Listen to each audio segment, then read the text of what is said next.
Hello दोस्तों, स्वागत है आपका धीरज सर ऑफिशियल पर। मैं हूं धीरज कुमार सिंह। मैं आप लोगों के लिए बिहार पुलिस कांस्टेबल परीक्षा का जो हिंदी का जो विषय का जो सवाल आना है उसका ही आगे का सेशन लेकर के आए हैं। इससे पहले हमने 50 प्रीवियस ईयर क्वेश्चन का हिंदी का सिर्फ सवाल आपको जो है वीडियो अपलोड किए थे, जिसको आप लोगों ने खूब अच्छा से देखा और उसको समझा है।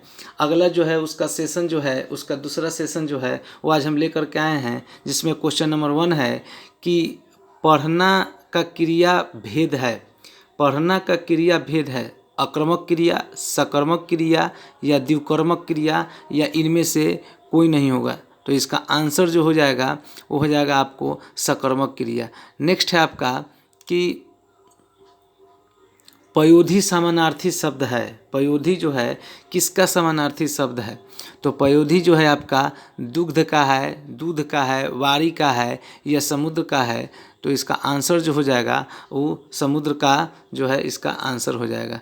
नेक्स्ट है आपका क्वेश्चन नंबर 3 कि अधिकरण कारक के चिन्ह हैं का, की, के या से या को, के लिए या में पर। तो इसका आंसर जो हो जाएगा अधिकरण में पर होता है, यानी इसका आंसर में पर के साथ चला जाएगा।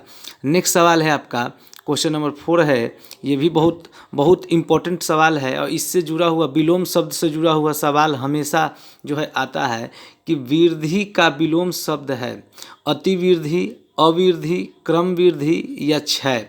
तो इसका आंसर जो हो जाएगा आपका वो क्षय हो जाएगा, क्षय के साथ चला जाएगा, यानी वृद्धि का विलोम जो है वो क्षय हो जाएगा। नेक्स्ट सवाल है आपका कि शय शब्द जो है वो बना हुआ है, शय शब्द से बना संज्ञा शब्द कौन सा है? भाववाचक, जातिवाचक, व्यक्तिवाचक या पदार्थवाचक। तो इसका आंसर जो हो जाएगा आपका भाववाचक हो जाएगा। शैशव शब्द जो है वो भाववाचक संज्ञा से बना हुआ है। नेक्स्ट सवाल है आपका कि संस्कृत के जो शब्द मूल रूप से हिंदी में प्रयोग किए जाते हैं वे क्या कहलाते हैं? जो संस्कृत के हूबहू जो शब्द होते हैं वो हिंदी में प्रयोग किए जाते हैं वो क्या कहलाते हैं? देशज कहलाते हैं, आगत कहलाते हैं, तद्धव कहलाते हैं या तत्सम कहलाते हैं। तो इसका आंसर जो है तत्सम के साथ चला जाएगा, यानी डी जो है ए आंसर हो जाएगा। नेक्स्ट है आपका कि भर पेट किस समास का उदाहरण है? ये क्वेश्चन है आपका कि भर पेट किस समास का उदाहरण है? तो इसका आंसर दिए हुए है अवयवी भाव समास, दिग्गु समास, द्वंद्व समास या कर्मधारय समास। यानी इसमें से कौन सा समास है जो भर पेट का जो है आंसर होगा? तो इसका आंसर जो हो जाएगा अवयवी भाव समास जो है इसका आंसर हो जाएगा। नेक्स्ट है आपका कि कवि का स्त्रीलिंग रूप है। कवि का स्त्रीलिंग रूप है कौन सा? कवित्री या कवित्र या कवित्री या कवियत्री। तो इसका आंसर जो हो जाएगा डी नंबर के साथ चला जाएगा, कवित्री जो है इसका आंसर हो जाएगा। नेक्स्ट है आपका हिंदी भाषा में कुल कितने व्यंजन हैं? हिंदी भाषा में कुल कितने व्यंजन हैं? 35 हैं, 33 हैं, 45 हैं या 55 हैं। तो इसका आंसर जो हो जाएगा 33 हो जाएगा, जो लगभग हर बच्चे जानते होंगे। नेक्स्ट आपका है त का उच्चारण स्थान होता है। उच्चारण स्थान से जो है आपका सवाल कंफर्म पूछा जाता है, इसीलिए इसको ध्यान से समझें कि त जो है त का उच्चारण स्थान होता है कंठ से, तालु से, मूर्धा से या दंत से। तो इसका आंसर जो हो जाएगा वो दंत से हो जाएगा। तो जो बोला जाता है वो दंत से बोला जाता है। नेक्स्ट है आपका सेनापति निम्न में से किस प्रकार का शब्द है? सेनापति निम्न में से किस प्रकार का शब्द है? रूढ़ शब्द है, यौगिक शब्द है, योग रूढ़ शब्द है या विकारी शब्द है? तो इसका आंसर जो हो जाएगा ये यौगिक शब्द है, यानी सेनापति जो है वो यौगिक शब्द है। नेक्स्ट सवाल है आपका कि उषा पंखा किस प्रकार की संज्ञा है? उषा पंखा किस प्रकार की संज्ञा है? यानी पंखा तो है लेकिन उषा कंपनी का पंखा है, वो किस प्रकार का संज्ञा कहलाता है? व्यक्तिवाचक, जातिवाचक या भाववाचक या द्रववाचक। तो इसका आंसर जो हो जाएगा वो व्यक्तिवाचक संज्ञा हो जाएगा। नेक्स्ट है आपका कि निरोग शब्द में उपसर्ग है। उपसर्ग और प्रत्यय से जो है आपका सवाल पूछा जाता है तो निरोग शब्द में कौन सा उपसर्ग लगा हुआ है? निर लगा हुआ है, निस लगा हुआ है, नी लगा हुआ है, या ये नी लगा हुआ है? तो आंसर जो है आपका डी के साथ चला जाएगा, नी। क्योंकि देखिए निरोग है तो रोग के पहले ये नी लगा हुआ है। आप जानते हैं कि उपसर्ग जो है वो शब्द के पहले लगाया जाता है। कोई पूछे या आपको अगर इस तरह से इसको जानने में आपको ज़्यादा सहूलियत होगी कि कौन शब्द है जिस शब्द में सबसे पहले जो लगता है, शब्द के पहले जो लगता है उसे उपसर्ग कहते हैं। जो भी शब्द के पहले लगाया जाता है उसे उपसर्ग कहते हैं। तो रोग के पहले नी लग गया, इसीलिए जो नी है वो इसका उपसर्ग है। निरोग में नी जो है वो उपसर्ग है और ये नी जो है डी के साथ जा रहा है, इसीलिए आंसर जो हो जाएगा आपका डी हो जाएगा। नेक्स्ट है आपका तीव्र का विलोम शब्द क्या है? तीव्र का विलोम शब्द क्या है? विलोम मतलब होता है विपरीतार्थक शब्द यानी उल्टा शब्द। तो तीव्र का मंद होगा, तेज होगा, विराग होगा या शीत होगा? कौन सा होगा? तो इसका आंसर जो है आपका वो मंद हो जाएगा। जाहिर सी बात है जो तेज होता है उसका अपोजिट मंद हो जाएगा। नेक्स्ट सवाल है आपका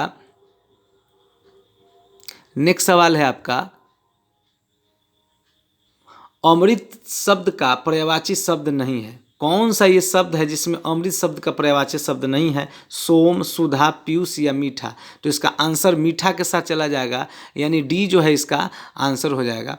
नेक्स्ट सवाल है आपका निम्नलिखित विकल्पों में शुद्ध रूप का चुनाव कीजिए। इसमें कौन सा है जो शुद्ध लिखा हुआ है?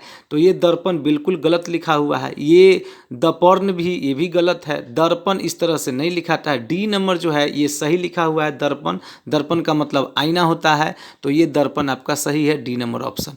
नेक्स्ट है आपका राम पेड़ से गिर गया। नेक्स्ट आपका सवाल है राम पेड़ से गिर गया, कलांकित शब्दों के कारक भेद के उचित विकल्प को चुनिए। तो राम पेड़ से गिर गया कर्ता है, कर्म है, करण है या आपादान है? तो इसका आंसर जो हो जाएगा आपका आपादान हो जाएगा, क्योंकि आपादान में बिछराव होता है। तो जब भी राम पेड़ से गिरेगा तो पेड़ से अलग होगा और पेड़ से अलग होने के कारण इनमें आपादान कारक ये कहलाएगा। इसीलिए हमारा ऑप्शन जो है वो डी नंबर में चला जाएगा। नेक्स्ट है आपका इनमें से कौन सा युग्म है जो गलत है? गाड़ी, गाड़ियाँ, घोड़ा, घोड़े, वाहन, बहनें, वस्तु, वस्तुएं। तो इसका आंसर जो है आपको वाहन और बहनें जो हैं ये आपका जो है युग्म गलत माना जाएगा। नेक्स्ट है आपका संधि स्वर कितने प्रकार के होते हैं? संधि स्वर कितने प्रकार के होते हैं? 2, 3, 4, 5। तो इसका आंसर जो हो जाएगा आपका संधि, स्वर संधि जो होता है वो 5 प्रकार के होते हैं। स्वर संधि के प्रकार 5 होते हैं। नेक्स्ट है आपका जो दूसरों का उपकार माने वो क्या कहलाता है? जो दूसरों का उपकार माने वो क्या कहलाता है? तो आंसर में दिए हुए ए में कृतज्ञ, बी में कृतघ्न, सी में सर्वज्ञ और डी में शुकर। तो इसका आंसर जो हो जाएगा वो ए नंबर कृतज्ञ हो जाएगा। जो दूसरों का उपकार मानता है उसे कृतज्ञ कहते हैं। नेक्स्ट सवाल है आपका कि निम्नलिखित में से एक वाक्य में क्रिया भक्षण करने के अर्थ में प्रयुक्त हुई है। यह वाक्य है वह हराम का पैसा खाता है, वह जूते खाता है, वह कसम खाता है, वह आम खाता है। तो उसका आंसर जो हो जाएगा वह आम खाता है। भक्षण करना मतलब खाने से संबंधित हो जाता है।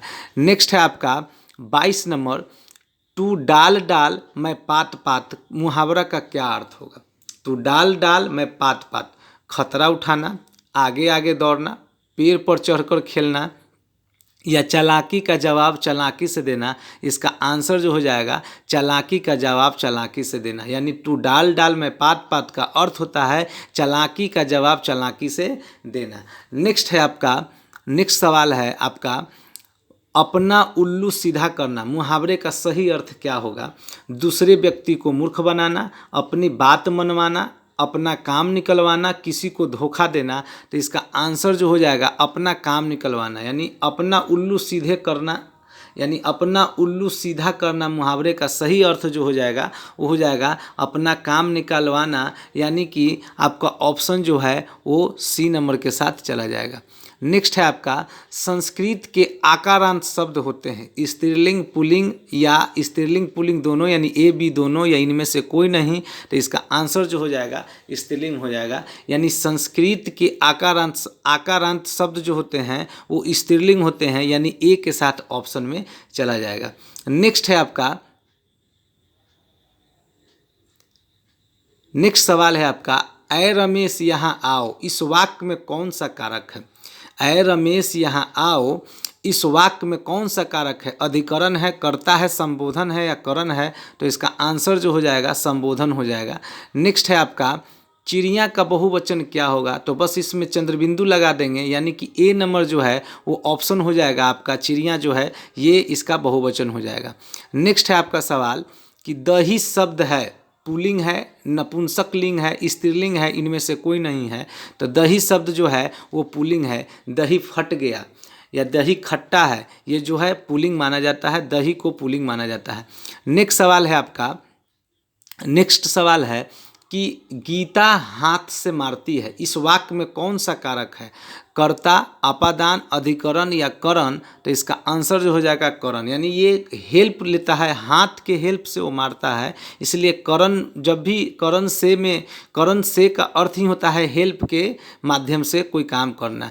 नेक्स्ट है आपका, देश में, नेक्स्ट सवाल है, देश में छोटे किसानों को परिभाषित किया गया है। वे किसान जिनके पास जोत क्षेत्र है, कितना है? 1 हेक्टेयर से कम, 1 हेक्टेयर से 2, 1 से 2 हेक्टेयर, 2 से 3 हेक्टेयर, 3 से 4 हेक्टेयर। तो इसका आंसर जो है 1 से 2 हेक्टेयर जो होगा, बी नंबर ऑप्शन, ये आपका जो है छोटे किसान का परिभाषा है। नेक्स्ट है आज के सेशन का लास्ट सवाल, जो आपके लिए बहुत इंपॉर्टेंट सवाल है, ये जीके से संबंधित भी मान लीजिए कि ये सवाल है कि भारत में राष्ट्रीयकृत बैंकों की संख्या कितनी है? 14 है, 21 है, 20 है या 22 है? तो इसका आंसर जो हो जाएगा वो भारत में राष्ट्रीयकृत बैंकों की संख्या, ये आपका इसमें ऑप्शन नंबर सी दे रहा है, 20 दे रहा है राष्ट्रीयकृत बैंकों की संख्या। लेकिन अभी हाल फिलहाल में जो है आपका लगभग 13 या 14 ही राष्ट्रीयकृत बैंक बचे हुए रह गए हैं, क्योंकि बहुत सारे बैंक को मर्ज कर दिया गया है। तो 30 नंबर सवाल को हम आपको जो है आप पर छोड़ देते हैं, इसका सही आंसर जो है आप हमको हमारे चैनल पर कमेंट करके बताएंगे। ये टॉप 30 सवाल थी जो आपके एग्ज़ाम के लिए, हिंदी का सवाल था जो आपके एग्ज़ाम के लिए बहुत इंपॉर्टेंट है। इसको आप 1-2 बार रिवीजन करके ठीक से याद करने का प्रयास करें। अगर आप हमारे चैनल पर नए हैं तो धीरे सर ऑफिशियल को तुरंत सब्सक्राइब कर दें। धन्यवाद।